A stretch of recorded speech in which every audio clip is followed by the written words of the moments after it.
Hi guys, so we are moving into the heart of this research project and into the research process. So this is step 4, use of information. So coming up to this, we've identified 3 good sources. We have found them on the internet, and then we have found the information within the source. So at this point, now we are ready to start taking notes. So what we're going to do is engage the information in the source, which means read the website, read the book. If it was a video, you would watch that. Then we're going to extract the relevant information. So we're going to take out the information that we need for this project. We're thinking about how we can best use our sources to find the information, and we're thinking about making sure that we only take the information that we actually need. So once again, why we're learning this, the research process gets us the information that we need. So we've already established what we need to look for. So now we can really focus in and just get what we need for this project. So getting into our rubric, or our worksheet, I guess I should say.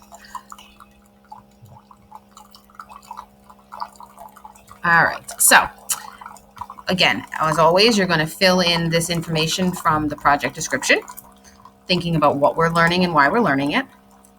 And now it's time to get the information that you'll need. So below is the information that's required for this project. So you kind of have 2 options.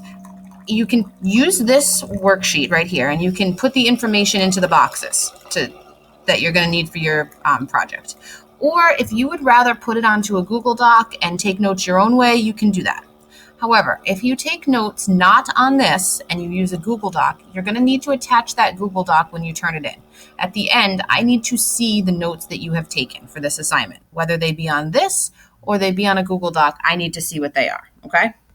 So the information that you need is you need to tell me 5 tourist destinations. Well, back up. First, you need to tell me what continent you're studying. Then you're going to tell me 5 tourist destinations on your continent. You're going to list all of the countries on your continent. You're going to tell me generally what the weather is like on your continent. If there are weather extremes, like the northern part is really different from the southern part, you can give me the 2 different climates. You're going to have at least 5 pictures of places on your continent. So they can be different countries, they can be different cities. You're going to have at least 1 video about at least 1 place on your continent. I need a picture of the world, and I need your continent to be highlighted. So something that calls out and shows me on a map of the world where your continent is. And then this is where you guys get to have a little bit more choice. So you're going to pick 3 different countries on your continent and tell me about what the food is like in those different countries. And for each country, you're going to pick 1 recipe and 1 picture and include that.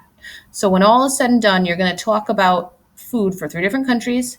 And each of those countries, you're going to find 1 recipe and a picture that kind of gives me the idea of what it's like there to eat.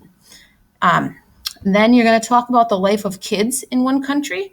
So you're going to tell me, what is school like for them? What types of games do they play? What sports are they interested in? So try and give me a picture of what life is like for kids in one of the countries.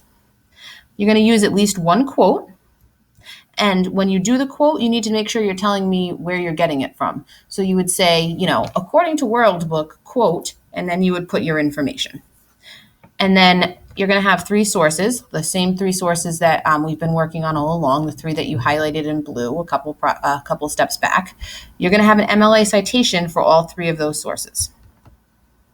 So that's the information that you need to find. So don't worry yet about putting all of this together into a slideshow or a Prezi. For right now, you're gathering the information and you're just putting it here, okay? So we're taking it 1 step at a time. And then the last part, as always, you're going to tell me what step you did before, what step you're doing now, and what your next step is going to be. Okay, so this part is going to take a little bit more time than the other assignments have. So just take your time, find the information, make sure you're using all 3 sources, right? So you can't just get all of this from 1 source. Find at least 3 different sources. If you use more than 3, that's okay. As long as you use the 3 you've identified. If you need more beyond that, that's perfectly fine. Okay, good luck, guys. Have fun.